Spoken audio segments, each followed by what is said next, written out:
Those ugly fish were taking up too much space. The words crackled through my phone speaker as I stared at the security alert on my iPad, watching in horror. My sister-in-law, Amanda, was dumping gallon after gallon of bleach into my koi pond. I was helpless, stuck thousands of miles away at a fish breeding symposium in Japan, while she destroyed everything I had spent my life building. My name is Olivia Parker. At 35, I own one of the most prestigious koi collections in North America. What Amanda was poisoning wasn't just a pond. It was my life's work, housing champion bloodline koi worth more than most luxury cars. They're just big goldfish anyway. Amanda sneered on the security feed, her designer purse swinging as she emptied another container. This space would make a perfect splash pad for my kids. I dialed Michael, my groundskeeper. Emergency at the pond. Amanda's dumping bleach. Get there now. On my way, he said instantly. Should I call the police? Yes, I replied, forcing my voice steady. And start the emergency water exchange system. Those fish are worth millions. A text from Amanda popped up as I hung up. Did some cleaning while you're away. You can thank me later. I took a slow breath, fury simmering beneath my skin. This wasn't new. From the moment my brother James married Amanda 3 years ago, she had resented my success. A former beauty queen with expensive tastes, she had tried, and failed, to compete socially. But you can't buy the reputation I had built through years of dedication. I switched camera views, watching Michael rush to activate the emergency protocols. We'd installed them after a previous accident, when Amanda's kids had thrown rocks at my prize koi. That time, she had laughed it off. This time, there would be no laughing it off. I called James. Your wife just poisoned millions of dollars worth of koi, I said when he picked up. It's all on video. Liv, I'm sure there's been a misunderstanding, he said, using the same placating tone he always did. She probably thought she was helping. Helping? I cut him off. She literally said she wanted my pond gone for a splash pad. The police are on their way. The police? His voice rose. Come on, they're just fish. I let out a sharp laugh. James, Emperor alone is worth more than Amanda's car. This isn't a family dispute. It's a crime. On the security feed, police cars pulled into my driveway. Amanda turned, startled, as officers approached her. She didn't look so smug now. Mrs. Davidson, one officer said, we need to talk about what you just poured into this pond. It's just bleach, she huffed, arms crossed. My sister-in-law keeps these ugly fish here, and honestly, they're a health hazard. I was doing her a favor. I switched cameras again. Michael and his team were working frantically, but I could already see several koi floating motionless. My throat tightened. These weren't just expensive fish, they were living art. Emperor's bloodline traced back 6 generations to champion koi in Japan. His offspring alone were worth tens of thousands. Amanda hadn't just killed fish, she had erased a legacy. My phone buzzed. A text from James. Please don't do this. We can work something out as a family. I thought about every time I had let Amanda's antics slide. The accidental damage, the snide remarks, the attempts to undermine my work, and every time James had asked me to let it go. Not this time. No, I typed back. Not this time. Michael's next update hit like a gut punch. 4 dead so far. Emperor's still hanging on. Vet's here. I clenched my jaw, watching Amanda argue with the police. Do you even know who I am? This is ridiculous. They're just fish. If anything, she should be thanking me. A new alert popped up. Photos from Michael documenting the damage. Dead koi, their vibrant colors dulled, floating lifelessly in the poisoned water. Each image was another nail in Amanda's coffin. Make sure everything's documented, I texted back. Every fish, every water test, every second of footage. Then my phone rang. The president of the North American Koi Association. Olivia, this is a disaster, he said. Those bloodlines. Do you need me to contact our lawyers? Yes, I replied without hesitation. I want the full weight of the association behind this. She needs to understand exactly what she's done. On the security feed, Amanda was still protesting as officers led her away from my pond. You can't arrest me over some fish. Oh, but they could, and they would. What Amanda had never realized was that champion koi weren't just fish. They were legally recognized assets, like fine art or racehorses. and she had just destroyed millions of dollars worth of them. On camera. I booked the next flight home, my hands steady as I packed my bags. Years of dealing with Amanda had taught me to be prepared. Security cameras, emergency protocols, documentation. She thought she was finally putting me in my place. She had no idea what was coming. As my taxi pulled away, one last update came in from Michael. Emperor's fighting, but it doesn't look good. The others. I'm sorry, Olivia. I stared out at the Tokyo skyline, my jaw set. Amanda had just learned the first rule of messing with my koi. I documented everything. Soon, she'd learn the second rule. I protected what was mine, and heaven help anyone who tried to destroy it. The real question wasn't whether I pressed charges.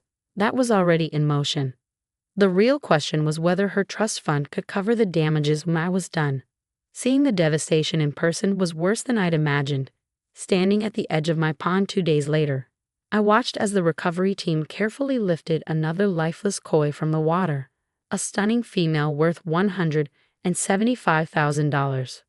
The morning sun, which once made my pond shimmer like liquid gold, now only illuminated the destruction Amanda had left behind. Michael stood beside me, his expression grim as he held out a tablet. Final count, 7 dead, including Emperor, 4 critical. The water tests showed bleach levels high enough to kill everything if we hadn't activated the exchange system in time.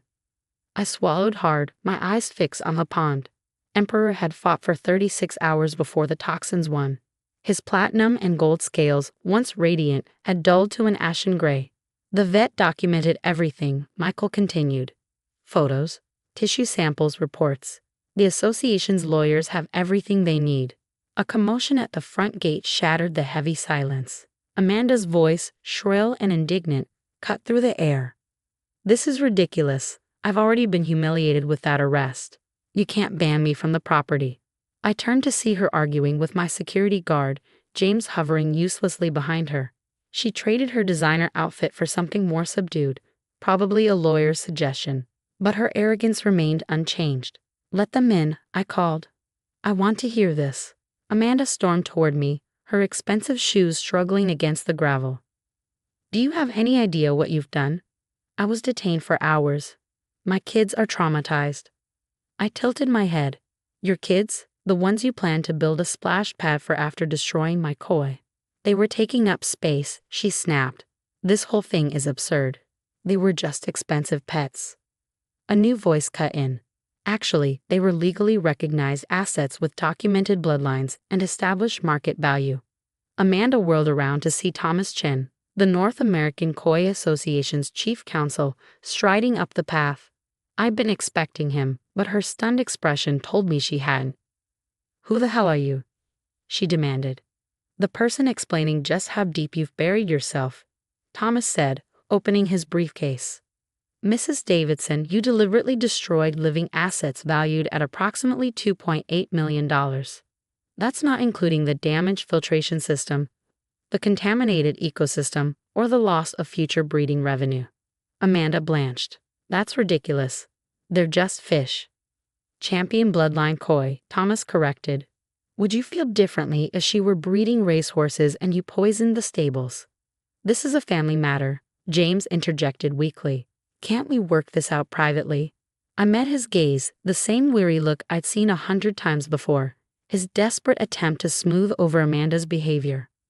No, James, we can't. The police report indicates premeditation, Thomas continued. Security footage shows you bringing multiple containers of bleach onto the property. You stated your intent to destroy the pond for personal use. This wasn't an accident.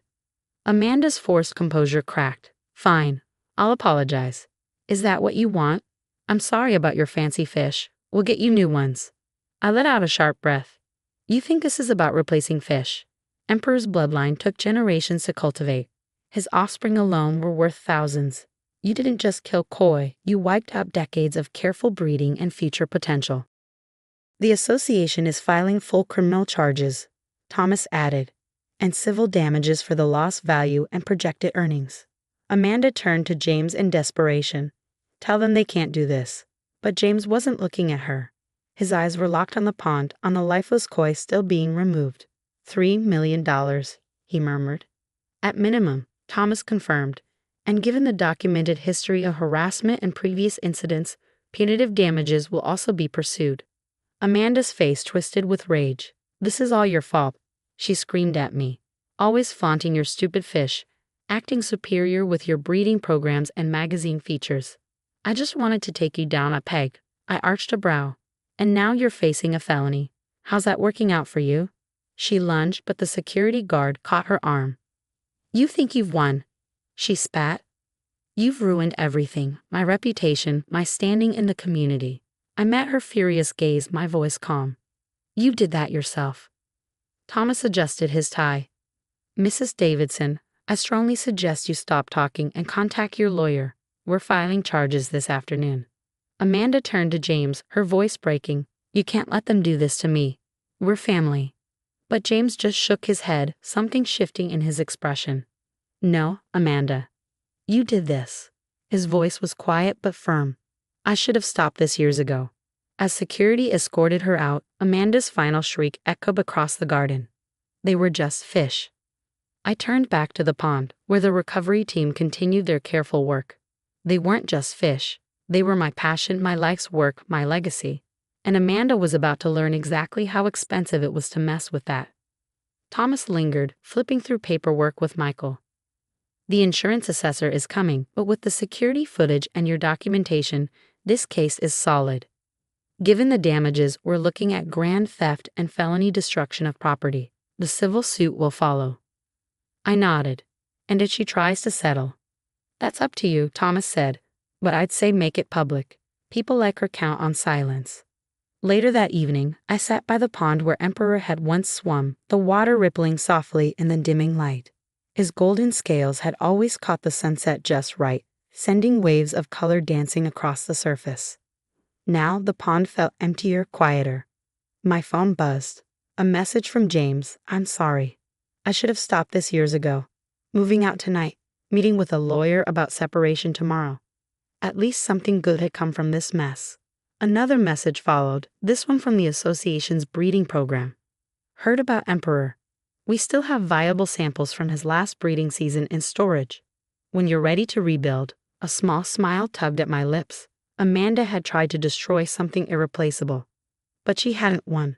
Like the koi themselves, I would adapt, survive, and rebuild. The remaining fish swam in slow, steady circles, their scales glinting under the lantern light. Survivors. Just like me. And thanks to my preparation, my cameras, my records, my emergency protocols, Amanda was about to learn the most expensive lesson of her life. They were never just fish. 6 months after Amanda's bleach attack, I stood in the courthouse hallway, watching as she clutched her designer purse like a lifeline. The perfectly tailored outfit, the carefully styled hair, they did nothing to mask the growing panic in her eyes. The criminal trial had just ended. 3 years of probation, hundreds of hours of community service. Now we waited for the civil proceedings to begin. She glanced at her lawyer, then seized the moment to approach me. Her voice was low, almost desperate. "Please," she whispered, "can't we work something out? This will ruin me." I studied her, remembering the gleeful smirk on her face as she poured bleach into my pond. The way she had dismissed my koi, my life's work, as nothing more than overpriced decorations. "You had every opportunity to work something out before you killed them," I said evenly. Her expression tightened. "I already have a criminal conviction on my record. Isn't that enough?" Before I could answer, Thomas appeared at my side, a thick folder in hand. "Mrs. Davidson, all communication should go through your attorney." His tone was polite, but firm. The civil trial was swift and brutal. My meticulous records left no room for argument. The security footage proved intent. Water tests confirmed deliberate contamination. Expert testimony established the irreplaceable value of the lost bloodlines. When the final damages were announced, Amanda's face went ghost white. $4.2 million, the judge declared. The amount accounted for not just the koi's documented worth, but future breeding revenue and punitive damages for her repeated harassment. Amanda's lawyer shot to his feet. "Your Honor, this will bankrupt my client." The judge barely glanced up. Perhaps she should have considered that before destroying millions in documented assets. In the back of the courtroom, James sat quietly, his expression unreadable. Last month, their divorce had been finalized. He had finally seen Amanda for who she was, though it had cost him his marriage and shattered our family's fragile peace. Outside, reporters swarmed. The case had drawn attention from specialized breeders and the local press. Amanda shoved past them, ignoring shouted questions about whether her trust fund could cover the damages. Thomas stayed beside me, lowering his voice. "The fund isn't enough. We'll pursue her other assets." I nodded. I took no pleasure in Amanda's financial collapse. This had never been about money. It was about consequences. 1 year later, my pond looked different, but it was whole again. New koi swam through the crystal-clear water, their movements graceful and unhurried. Some bore Emperor's markings, his bloodline preserved through stored samples. The security system remained upgraded and reinforced. Trust, once broken, required eternal vigilance. Amanda had moved away, forced to sell her home to pay part of the judgment. James, healing in his own way, sometimes visited. He stood beside me one evening, watching a young koi with Emperor's signature gold pattern glide beneath the surface. "They're beautiful," he murmured. "I never really got it before. These aren't just fish, they're living art."